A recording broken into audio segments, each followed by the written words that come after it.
Good evening students. Pricing policy के short lecture series में आपका स्वागत, अभिनंदन। एक कंक्लूडिंग लेक्चर में मैं स्टार्ट करने वाला हूँ। तो इसमें हम लोग डिस्कस कर रहे थे कि कौन कौन से फैक्टर हमको कंसिडर करने चाहिए प्राइसिंग पॉलिसी फ्रेम करते वक्त। जब भी हम प्राइसिंग पॉलिसी बनाएं, जब भी कोई कंपनी ऑर्गेनाइजेशन प्राइसिंग पॉलिसी बनाती है तो कौन कौन चीज़ें ध्यान में रख सकती है।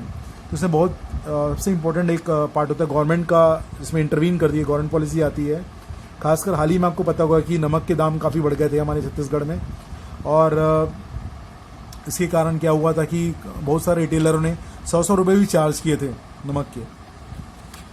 तो आपको पता है कि नमक का एक नॉर्मल कॉस्ट प्राइस होता है, हार्डली 15 to 20 रुपीज़ में मिलता है आपको। और वो कुछ मार्केट में ऐसी न्यूज़ आई थी कि नमक अभी लॉकडाउन में नहीं मिलने वाला है, उसके कारण काफ़ी रिटेलरों ने बहुत अंधाधुंध प्राइसिंग किया और 100 रुपये तक उन्होंने एक पर पैकेट बेचा है।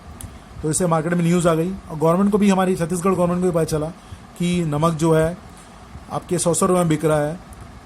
और नमक आपको पता है एसेंशियल कमोडिटीज़ के अंतर्गत आता है। यहाँ पर गवर्नमेंट इंटरवीन कर सकती है, यहाँ पॉलिटिक्स सामने आ सकती है कि प्राइस को फिक्स करे और कोई भी रिटेलर हमारे बाज़ार में जो MRP से ऊपर ना बेच पाए।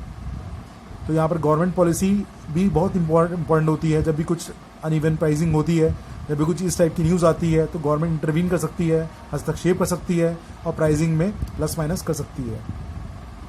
नेक्स्ट है आपका overall business goal of the business. Pricing policy में आपको पता है कि प्राइसिंग के थ्रू ही किसी भी कंपनी ऑर्गेनाइजेशन अपने प्रोडक्ट को आगे लेके जाती है। यदि आपका प्रोडक्ट या सर्विस सूट करता है सब तबके के कस्टमर को, जो भी आप कस्टमर को टारगेट कर रहे हैं।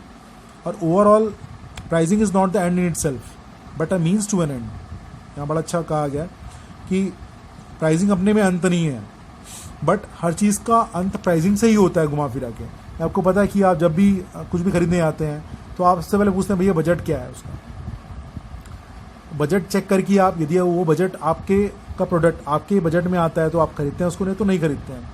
और हर कंपनी का goal growth, market share, maintenance of profit and finally profit, और एक इस मार्केट शेयर को मेंटेन करना। मार्केट शेयर एक वर्ड आता है इसमें, बेसिकली फॉर एग्जांपल यदि मैं कोई कंपनी हूँ, फॉर एग्जांपल मैं शू कंपनी में बाटा हूँ, तो यदि बाज़ार में 100 जूते बिक रहे हैं, यदि मैं 20% भी जूता मैं बाटा हूँ और 20% जूता ही बेचता हूँ, तो मेरा उसमें 20% मार्केट शेयर है।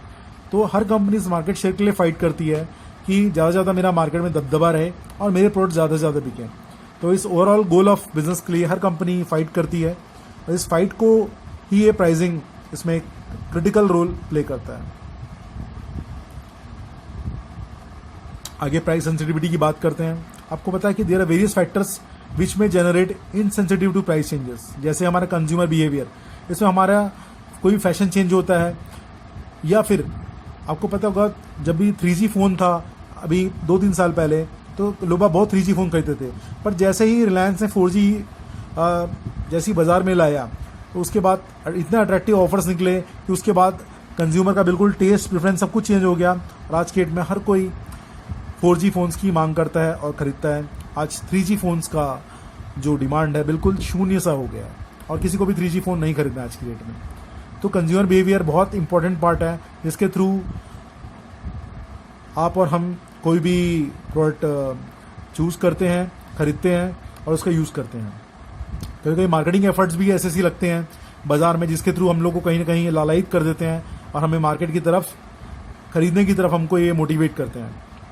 नेचर ऑफ प्रोडक्ट और importance of service after sales, ठीक है ना। Nature of product very important, कि प्रोडक्ट ही ऐसा होता है कभी कभी कि हमको एंटाइज करता है कि हम जाके खरीद लें, बट प्राइस कभी कभी हमको रोक देता है।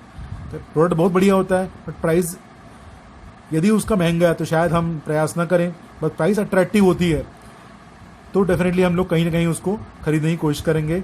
और after sale service very important, हर प्रोडक्ट की, खासकर जितने भी हम बड़े प्रोडक्ट्स खरीदते हैं, फ्रिज, वॉशिंग मशीन, इन सब की हम आफ्टर सेल्स यूज़ करते हैं। आफ्टर सेल्स हम देख के ही खरीदते हैं और प्राइसिंग अच्छी है, आफ्टर सेल्स भी अच्छा है, तो डेफिनेटली हमको कहीं ना कहीं मोटिवेट करता है ये प्रोडक्ट खरीदने के लिए। नेक्स्ट पार्ट है हमारा रूटीनाइजेशन ऑफ प्राइसिंग। आपको पता है कि आज का बहुत कॉम्पिटिटिव मार्केट है, कट थ्रोट कॉम्पिटिशन है और हर कोई अपना प्रोडक्ट बेस्ट से बेस्ट या बहुत कॉम्पिटिटिव प्राइस में देने के लिए रेडी हो जाता है। और कोई प्रोडक्ट का तो इतना हाईली स्पेकुलेटिव होता है, डिमांड इतनी ज़्यादा होती है कि उनको एकदम प्राइस नया, यदि मैं एक नया फर्म हूँ और मैं उसी में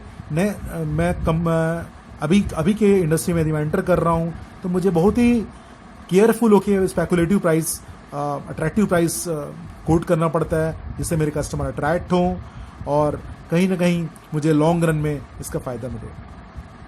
और आपको पता है कि इसी कॉम्पिटिटिव मार्केट में बहुत ही कम प्राइस होता है कि आपको हम प्राइस से ज़्यादा खेल सकें, और आपको पता है कि प्राइस से ज़्यादा छेड़छाड़ कभी कभी हमको मार्केट से बाहर भी कर देता है। तो प्राइसिंग एक बहुत क्रिटिकल पार्ट है हर प्रोडक्ट ऑर्गेनाइजेशन का, कि क्या प्राइस कोट करें, कितना प्राइस कोट करें, अट्रैक्टिव कोट करें जो कि हर कस्टमर के पॉकेट के हिसाब से आए, उनके रिक्वायरमेंट फुलफिल करें।